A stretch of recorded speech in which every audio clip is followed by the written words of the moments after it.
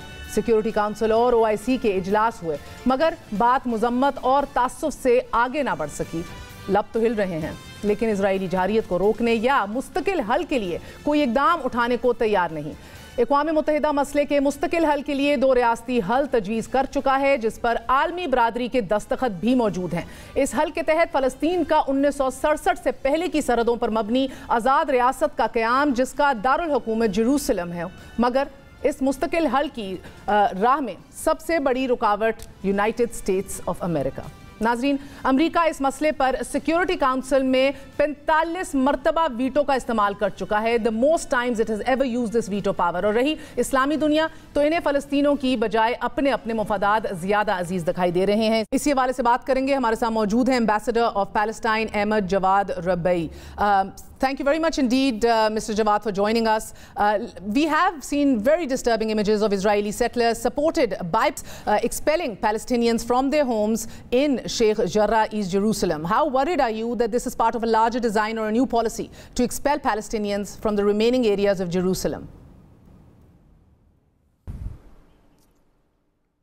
After Trump recognized Al-Quds as the capital of Israel, then the occupation government began to make many things in our capital, in Al-Quds. But our people there, they refuse it, and they're staying in our home there, and then begin to make fighting or to attack the people there by the police of the occupation. Every day, every night, they hit our people and our children there, or and any came to solidarity for this family. So you do feel there's a larger design over here at play, a new policy, a demographic change? They want to leave us from our land, and they want to replace Jewish settlement from outside on our land. Mr. Ambassador, the Palestinian Authority and President Mahmoud Abbas have rejected the deal of the century. What is Palestine's position on the Abraham Accords? Do you think that recent Israeli actions will call into question recent Arab-Israeli reconciliation? The main things what His Excellency Mahmoud Abbas, the President of Palestine, when he refused and reject the deal of the century. The deal in the century of the century now is outside, and Trump is outside, and we are staying there. Al-Quds is staying there, and our people staying there.